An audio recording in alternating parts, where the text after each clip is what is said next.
You know, there are these moments in life, I guess, there are these moments you meet people in life, can I say? And there's something about them that intrigues you. There's something about them that inspires you. There's something about them that reminds you why you were born and what makes you come alive. And if I'm honest, Marc Rosenberg is one of those people to me. I met him in church. It was an unlikely circumstance. Bumped into their family in the parents' room. And there they were, kind of just figuring life out. First Sunday ever in church. And I just offered them water. And fast track a few years, we've become really good friends. And I think part of the reason we've become good friends is because we share dreams to shape cities, to shape nations with a new culture. And so when I hang out with them, I get inspired for things that have never been done before. I think about building experiences for people that'll make them come alive. We call it lighting up the human soul. And so today is just one of those incredible opportunities where we get to walk around what has become the reality of a dream birthed in their hearts. And then take a moment to sit down and converse around how do we build these kind of dreams? What is entrepreneurship? What makes things successful? I mean, the Arch for sure is just an exceptional building. It's got excellence in every detail. I like to say that they've given away their best in this story. They haven't held back on anything. They've said, let's put Durban on the map. Let's create a space people love to be. Families love to hang out. Business loves to connect. And that's really what this is about. I mean, it really is inspiring down to every last detail, from the high street with all the kind of retail spaces to what they call the legacy yard, where these exciting kind of exotic food kind of moments come together around the table. And of course, this setting, which is the cocktail lounge, overlooking perhaps the best scene of the city, is pretty inspiring. And we put all that into conversation basically to say, what is entrepreneurship and how do we shape the future with what God's given to us now? How do we respond to a crisis like 2020 with a new level of excitement and appetite and ultimately entrepreneurship and innovation? So I think you're going to enjoy this interview. It was pretty exciting for me to be with him. He's kind of one of those guys, when you sit down, you want to say, put the cameras down, put the phones down, let's have a chat. And so I hope you enjoy what he had to say. Rosie, good to have you on Sunday Night Live, but thank you for making some time.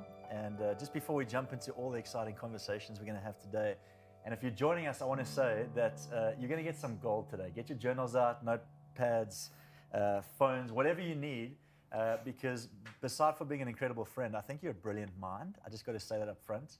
And I don't often say that of people. And I think there's something going on the inside that I'm hoping to somehow bring out today in conversation. But thanks for the time. And what an awesome space for us to be doing it. Thanks, Phil. Good to have you here. Thank you, bud. Appreciate and it. we love Welcome your family. here. We love your family, bud. And you have amazing girls. So not only as an incredible business guy, which we'll talk about today, but you're an amazing dad. And I think all this kind of stuff starts in the home anyway. So just for me to say, I just want to honor you. Your family have just given us such amazing life since we met you. Our kids love the time with your girls. And so just want to say all that means a lot to me. I love what you've taught me in the world of business, but I've actually watched you even more closely sometimes in parenting and just being a family man. So thanks, Phil. That's epic. That's awesome. Let's talk business. Yeah, absolutely. So entrepreneurship, jumping straight in, big conversation. Obviously, being in lockdown, everyone's asking big questions around the future. Entrepreneurship is, I think, something everyone's going is it matters in this moment. What is entrepreneurship? Yeah, so it's an interesting question. We were actually talking about it just before we came into this room, and you know, the one thing, there's two people that have really made me think a little bit more deeper about business, and one is a group of people, and that's the millennials, because whenever you get in a room with a millennial, they're always asking you, why am I doing that? They always want to know why, what's the purpose of what we are doing here today, and it's awesome to be challenged like that.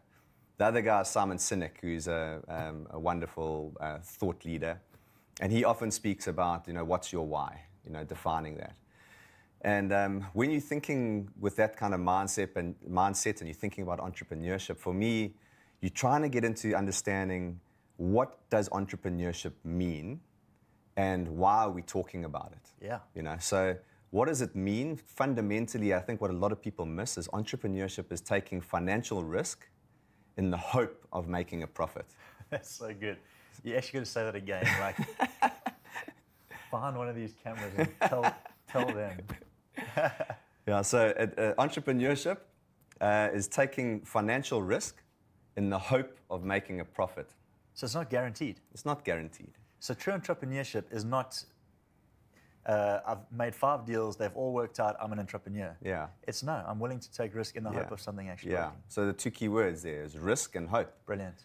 And with risk comes sacrifice. Yeah. And you know, I'm always reminded of a wonderful verse in Romans, and you know, it's suffering produces perseverance, perseverance builds character, and character gives you hope, and hope never fails. So like, whenever you're in the entrepreneurship space, and I'm sure there are many people out there that are in that entrepreneurship environment, starting up new businesses, looking for a way to make a way for their family, for themselves and for their family and future generations. And you have a lot of dark moments. You have a lot of those suffering moments. But always, when you come out of that suffering, you understand your character was built. And by persevering, you get through very tough times. And that always gives you a little bit of hope. And if you can hang on to hope, hope never fails you. Yeah, that's great, bud. I suppose that connects right now, like in the lockdown season. I mean, it's been a tough year, pretty much all around. But talking about how that thing of suffering produces perseverance, produces hope, is needed now. Like we need to live in that sort of headspace, at least understanding that what we're going through now is producing something that will last a long time in us. Let's backtrack a little bit though, because some people are saying, asking the question, okay, so tell us, Marc Rosenberg, what's he doing? So entrepreneurship for you, what are you up to? What's the business? Just give us a bit of a backdrop to your business world. Cool. So I think, you know, my personal story, I started off playing professional cricket, and that was a big dream of mine since I was a young boy. I was lucky. I always had a really incredible mentor and role model in my father, you know, growing up. So I was able to watch him work in the business world. He was very heavily involved in corporate. And it was great to understand what goes into being successful. For me, he was not only successful in the business world, but he was exceptionally successful with people because he cared so much about that element, which is a great lesson. And hopefully something we'll talk on a little bit later. Yeah, well, shout out to Terry Rosenberg, if you're watching, Terry and Carol. Amazing people. Yeah, thank you, bud. So, you know, started that journey, and I got to a point in my life where, you know, I was looking, I was good at cricket, I was okay, but I was never going to be the best in the world, and I wanted something more with my life. And so I went and did a postgraduate at Cambridge, and then I was thinking, while I was in that mindset, I was thinking, you know, I'm just going to go into the banking world, because often you don't have these conversations with each other about, you know, what is important to you, what are you passionate about, what do you want to try and do, and you kind of just get stuck in this rat race of life and saying, like, this is the next step. The next step is leave school, get a degree, go find a job, work your way up. What did you study? I studied environmental sciences, actually. No so I did business management in my undergrad and environmental sciences in my postgrad. But it was probably more to do with the only way I could probably get into Cambridge was through that avenue. So the point is, when we were there, you know, and you're getting exposed to a great narrative and conversation, and the great thing about academics is they challenge all the time. You're challenging the status quo. You're looking at things from a different angle. And it just got me thinking, you know, we met incredible people, the heads of ExxonMobil and big multinational groups. And they were speaking about Africa, and they were just saying Africa is the last truly emerging market and frontier. And if you've got some roots there, you should put them down there. You should access your network. There's going to be great opportunities. They were talking about this in the Cambridge circles. Yeah, a lot of the big businesses that would come and speak, they said that's their next growth market. Do you think they're still talking about that?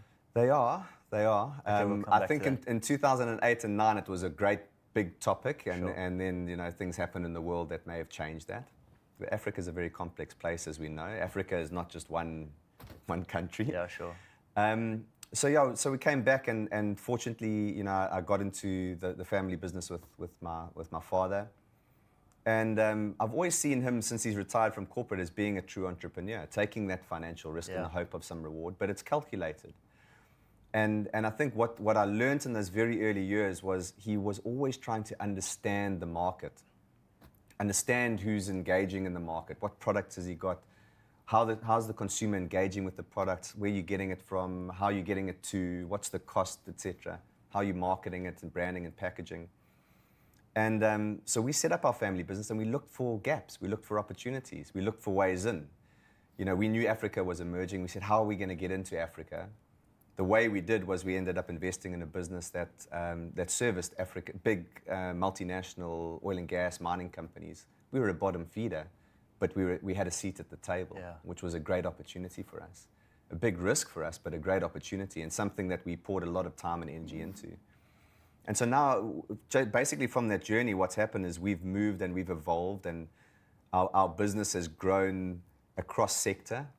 We've realized that people are incredibly important to the success of any business. Differing skill sets, passion, good value set and system, a strong and really united why. And so what we did is we basically have got now a group called the Multiply Group, which is a consolidation of a couple of family offices with incredible people and families. Which is, just pause there, because this is a cool story, right? Yeah. Because, I mean, Multiply didn't start out as like a big dream on a board and let's find the right people for the dream. And how did it start? Because honestly, I love this story because, again, people, if you're listening, everyone thinks there's this like perfect formula for success, and there isn't. It's all these little details. Know your why, take risk in the hope of, and this was Multiply's kind of journey. Like, tell us how it started. I love this story. So it was a big in the hope of in that one. Still in the hope of. But, yeah, exactly. But effectively what happened there is my father and a guy called Craig Coombe, who started up an incredible private equity business called Endeavour Capital Partners. 11 years of blood, sweat and tears, and they were talking for a few years together. They helped us do one of the transactions in Africa. Craig's an incredible visionary businessman, family man. And we were having lunch the one day at my father's house, and we said, look, guys, we've always wanted to do something together. Why don't we put a bit of money into a pot and just see what happens? And if an opportunity comes up, we can access it. And we did that because we were seeing so much opportunity. Sure. But we didn't have like a consolidated base or platform or team to be able to run after them. So we were just watching them go past us, and it was becoming frustrating. And the men in the room that I was talking about, they serial and actually have a problem. They're deal makers. They can't watch a deal go past them. It irks them. So we did that, and at the end of the conversation, Craig said, look, I'm meeting an incredible guy downstairs. His name's Matthew Blewett. He's the former CIO and COO of Business Connections. He did the merger with Business Connections and Telcom. Okay. I mean, an incredible guy in the IT sector. He says, I'm meeting him for lunch. You guys will love him. He's fantastic. We got to introduce you.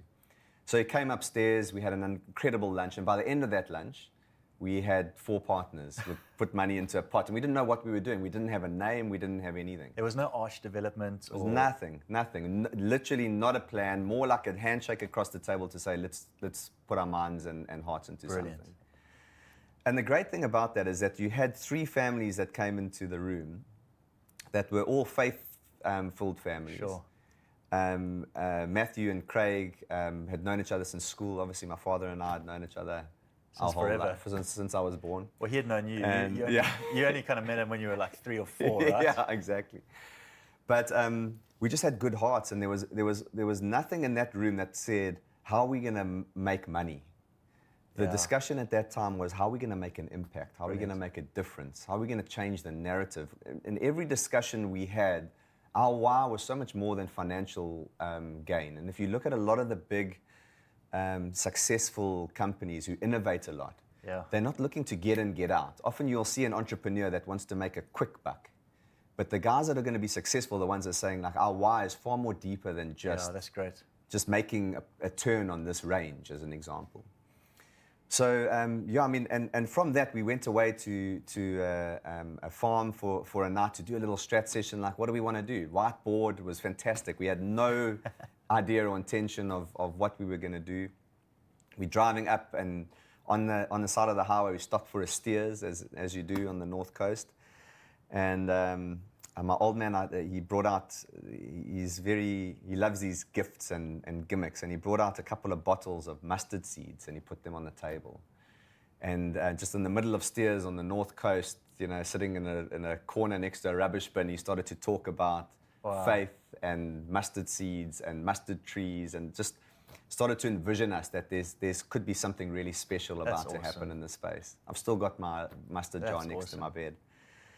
And Multiply just evolved from there. I feel like it was just through the incredible favor, of God and what our our partners had been through, the sowing that they've done for decades, Yeah. not for months or weeks or days, for decades, just fell upon the group and the vision that we had. And we got some wonderful opportunities that came our way.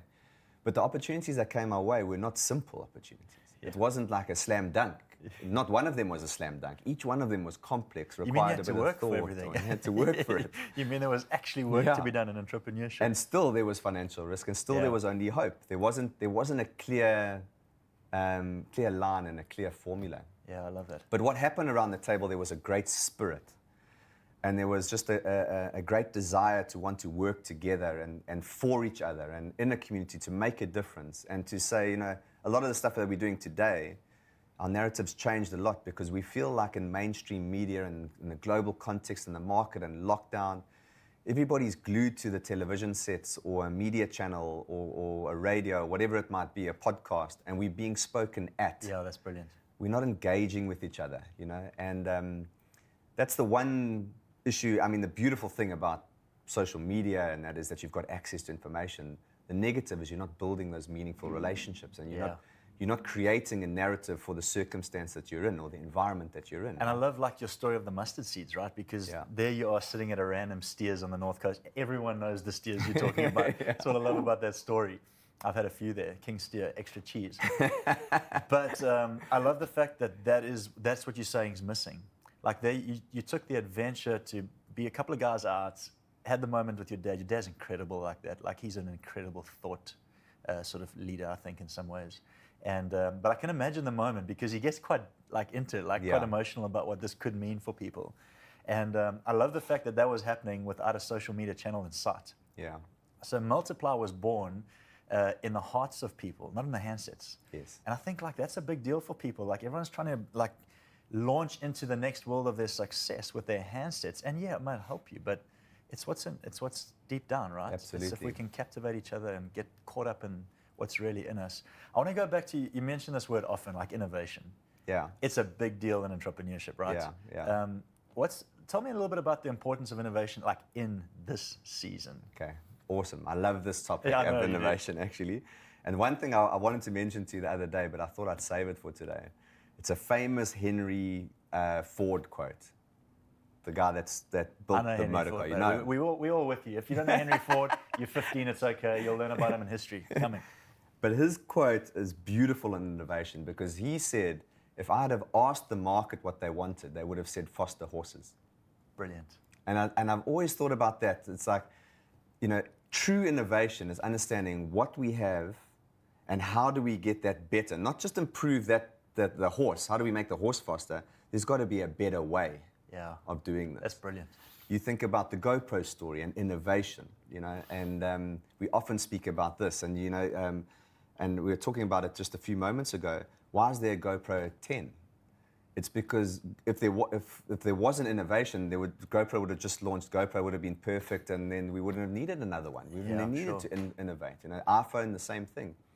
So innovation is critical in this day and age, especially in this day and age, where the consumers have so much choice, and consumers are driving change. So we're going to maybe talk, I hope, just now a little bit about the retail example of how I'm relating a lot of how innovation is driving our market now, but understanding it through a retail lens, through a consumer and that marketplace. Talk a bit to that, because I find that interesting what you're saying, because you're saying that consumers are teaching us far more than we're willing to admit. Yeah. So, I think that the consumer, the retail space is probably one of the best examples because we can all relate to it. Yeah. Every day we're buying food, clothes, we're going on holiday, we're buying toys and gadgets, etc. And so there's so many different schools of thoughts. There's so many different generations interacting with the environment and with the consumer market. But if you think about retail, let's touch on that actually then. Okay, so retail, as we knew it 20 years ago, you would go into a store and you'd buy something and you'd leave. Now you can go into a store and you can buy something. You can click and collect. You can pick it up in a box or a counter somewhere. You can have it delivered straight to your door. There are drones that are coming into place. There's options. Yeah. Not only are there options in the way that you can get your product, there's also options in the way that you can pay. So you're either paying through your phone, through a tap card, I think checkbooks are gone these days, but online EFTs, etc. There's multiple ways in which the consumer can engage with the retailer. There's also different ways you can engage with the staff nowadays, right? So you can be at the store across the counter. Sure. You can be through an interactive kiosk. You can be online in a chat group. You can be in email. There's just various, a phone call, telecenter. There's just not one channel to go through anything. So what that does for the consumer in today's age of innovation, we're going to link this all back to innovation, is the consumer has choice. Yeah. And choice is awesome, but I guess it's also dangerous because it's the consumer's demand for options, convenience, Yeah, big thing. and speed, and good price points. We're spoiled. So if you're not continually innovating, if you're not continually one step ahead of your competitor or the guy next to you, you'll have a season and then you'll fall off. Yeah. And you were talking earlier when we were mentioning it, and you said, yeah, and we got a little bit sidetracked into a conversation, and you questioned, you said, like, is that good or is that bad? And I don't know the answer to that, but what I do know is that in the retail space, you look at a report that Deloitte sent out a couple of months ago. 80% of consumers, if they have a bad experience, will have got no problem in going somewhere else straight away. That's a big stat, eh? That is amazing. 80%. What's even worse is 70% of that group that goes somewhere else will maybe never come back to the place that they had the bad experience because there's options out there. Yeah. Our young guys holding the cameras today, they are those people. Yeah. they're like, brand loyalty? Nah. Jean's shaking his head even as we're talking. But I think this like when you said that, it caught my attention because you can feel it. Yeah. You can feel like there's way less brand loyalty, whatever that means. Maybe we can unpack that a little bit. And you mentioned something that maybe you could help me understand better, is that people are more interested in their personal brand than in being loyal to another brand. Yeah. So they'll shift brands out there to make sure that this brand stays true. Yeah. Is that helping us in entrepreneurship? Is it confusing us? Is it? Sure, I don't know. I mean, again, I read an interesting book a couple of years ago about this, and it breaks it into generations. Sure. I quite like breaking into generations when you look at baby boomers and you look at millennials and Gen Z and all these types of groups. And, whilst you never really want to put people into like a space and say that defines you, it does guide you a little bit. But in the innovative space,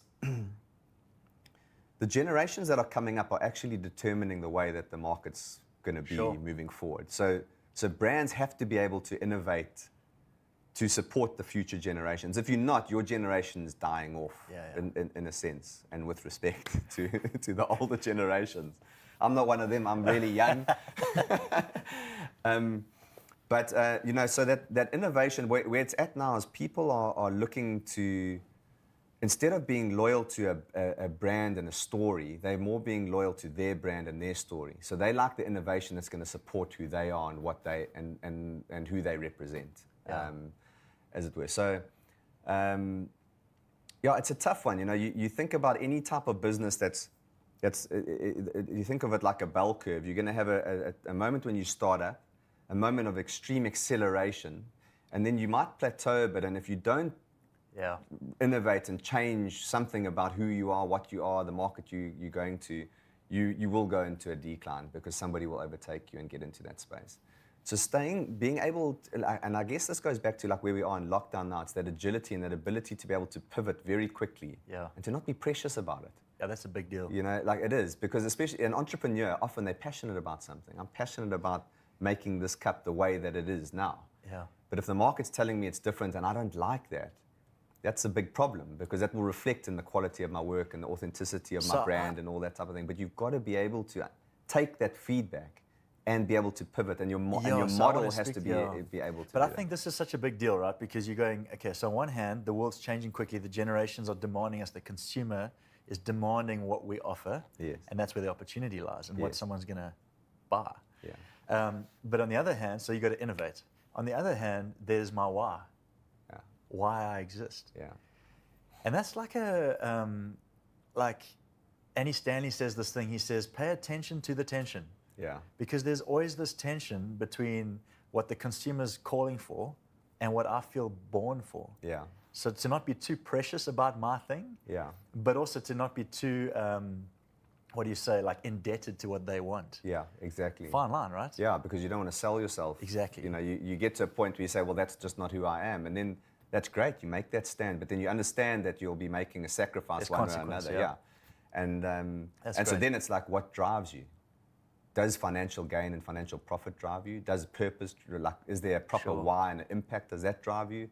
So that's really important. That's subjective. That's each individual's got their own view of the world. So innovation is like an internal thing. I think it's so, less Bill. about the product you offer and more about the ability to pivot on the inside. I think so. I love that. And I do think that, like, the one thing about, and we're talking about entrepreneurship, right? But I think for me, really importantly is if you're passionate about something and you really believe in your ability and what you can do and the impact and the mark that you can leave on the world, and you're happy to take that risk and make that sacrifice and get knocked down and stand back up and do all those types of things, you'll be able to pivot. You'll be able to innovate. You'll be Yeah. able to not be precious about it. You'll be able to not sway from, like, what your values and your substance is. If you're seeking something, you know, the thing my father always told me when I was young, he says, be careful in running away from something. Make sure you're always running to something. That's brilliant. You've always got a vision, you know, because people often mix up vision with ambition. They're two different things, right? I don't have, like, the clinical meanings of both, but you can be ambitious about something as more like an emotional feeling, but vision is understanding your place in the space that you're working, you know, understanding there's a need. Sure. And I'm able to fulfill that need in a certain way. So I think that's really important if we're talking about entrepreneurship specifically, is to be able to understand, this is my why, this is my purpose, I believe vehemently in it. And when you get knocked down and a guy says, hey, I've got no energy and I just don't think I can do it and I don't want it anymore and I didn't know it was going to be so hard, it is going to be hard. It is what it is. And even when you think you've made it, GoPro as an example, sure. they made it. It didn't become easy from then on. I don't think he's sitting at home with no stress, the founder of GoPro. He's constantly innovating, looking Yeah. at competitors, understanding the market, keeping his brand relevant. Well, I think You know, that's the it's key a of knowing journey. your why, right? Because if you spend energy on innovating a product, let's say GoPro 1, Yeah. you invest this energy. He said, like, you became an overnight success. He said, yeah, a 10-year overnight success, Yeah, right? exactly. But you invest 10 years of energy to produce a GoPro 1, and if you don't know why you exist, quickly you hope that that's the end result, you Yeah, know? yeah. But and yet, like you say, GoPro's 2, 3, 4, black, you know? Like, Yeah, there's just yeah. all these versions. And so almost the energy he's putting into, or they putting into that company post their first, like, product launch is more. Yeah.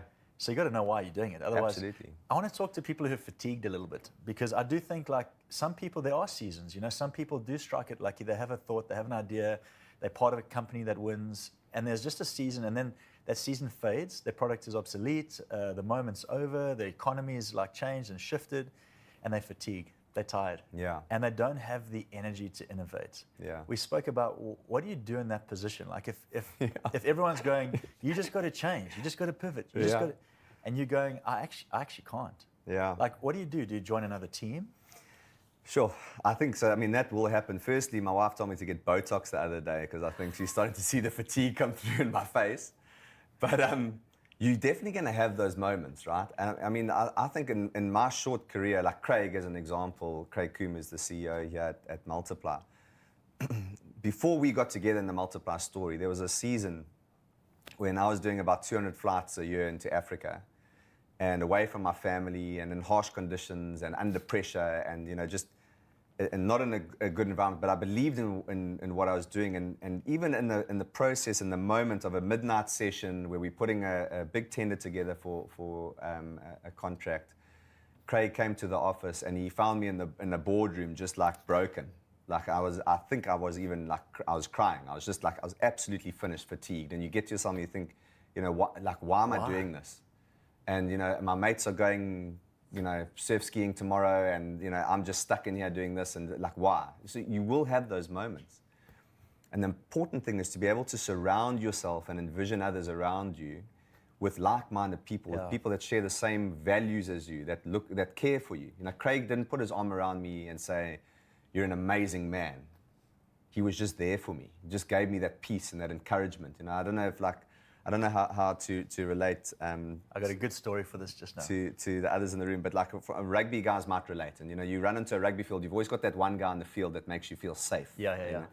Craig's that type of guy, just makes you feel safe. And my point is, you're going to have those moments of fatigue, but if you believe in what you're doing, that moment goes quickly. And you believe in your skill and your product and your service and your ability to engage and to get your product to the market in a way that no one else has done it before. Sure. When that is really there and that burning desire is inside of you, that season won't be long. Yeah. And it will build your character. So you've just got to persevere through that. But it's hard to do it if you're alone. You talk about Craig, but then you also talk about your spouse. So varying, the younger guys might not have a spouse, but maybe they've got family. Yeah. But personally, my wife has sacrificed as much, if not more, for the journey that I've been on. But that was a decision that's a huge thing, we made together. Yeah. And I'm here in the office today, but she knows exactly what I'm doing. We talk about it. I take her advice. I take her guidance. I've watched my father over the years, the same thing. So that support structure is really important. But I think one of the massive things for me, when you've got that fatigue, it's like writer's block in a way. Yeah. What we've tried to do here, certainly in this development that we're sitting in now, somebody's come into the room and he's been a little bit of a pessimist, maybe, he or she. He said, the way it's always been done, if someone starts like that, we're letting them talk. In fact, we're writing it all down. Yeah, sure. And then we're putting a cross through it. Yeah. And we're saying we can't, if we're going to do the way it's always been done, we're either going to be bang average or we're going to fail. We need a new narrative. We need a new narrative. Yeah. And so in those moments when you've got a bit of despair and you're alone and you're in a room and you feel like everything's just closing in on you, there are moments like that which are incredibly inspiring and hopeful. And you leave a room with just an incredible narrative that comes out of it, and guys are fired up and people are looking for a new way, a new product, and or service or whatever it might be. That's inspiring and uplifting. Yeah. For me as an entrepreneur, that drives me. That's a little bit of a drug. And then the journey that you go on to get to that point in time where your product is actually launched to the market. And the one thing that I learned, just one step back again, we're talking about fatigue and entrepreneurship and innovation and all that type of stuff mixed in, but the why is always circling back. Yeah, I can see that, yeah. And what I've learned from my mentors in the business is, could we have sold, as an example, a unit here for 50 grand a square? We could have, but we sold it for 30 grand. And the reason why we did that is what we were saying is we want to create value for the people that are buying into the product. We don't want to make a loss. We're not doing it for them.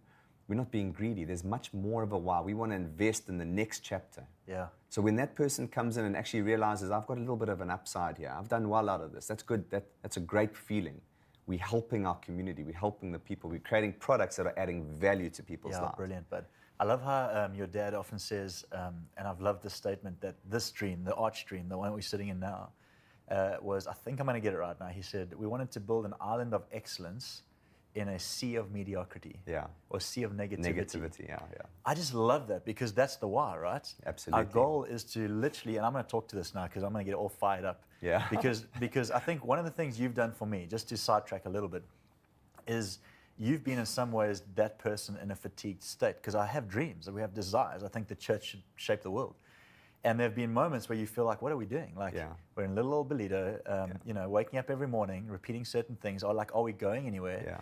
And then I get with you and we just think of possibilities and believe in them, Yeah. and realize that actually God has called us to redefine, someone said, re-author the narrative of the Rainbow Nation. Yeah. So it's not necessarily to start a whole new one, it's just to put life back in that. Absolutely. So you've been that to me, just to say that. Like, often when I sit with you, I just leave going, come on, let's do something that's never been done before, Yeah. And I think it's with a good heart. Yeah. But that idea of an island of excellence in a sea of negativity is unbelievable language, because if I walk into the arch and if I see what you've created, and I want you to talk a little bit to the dream, I get inspired to think that in a moment in time where everyone's pulling back, and everyone is kind of taking their money offshore, to be very honest about what's going down, you guys are investing not just a lot of what of your wealth or your time and money, but like precious parts of it into the soil of this nation in a very upside down time. Yeah. And I think when I first thought about the arch coming online at the end of lockdown, I thought, I'm going to walk in here and I'm going to see a building that was finished, because the dream was there, but times have not allowed for it to be like really pushed at. I walked in here and I thought, what did these guys do? Like when everyone else was kind of slowing down, it almost felt like you guys were shifting gears Yeah. in an unlikely moment. Yeah. So I don't know if I felt the right thing, but I feel like that island of excellence, the dream of that pre-COVID, has actually gone to a whole new level post. Yeah. Which is to say that in the biggest crisis, you came up with an even more extreme desire, dream. Yeah. Is that the truth?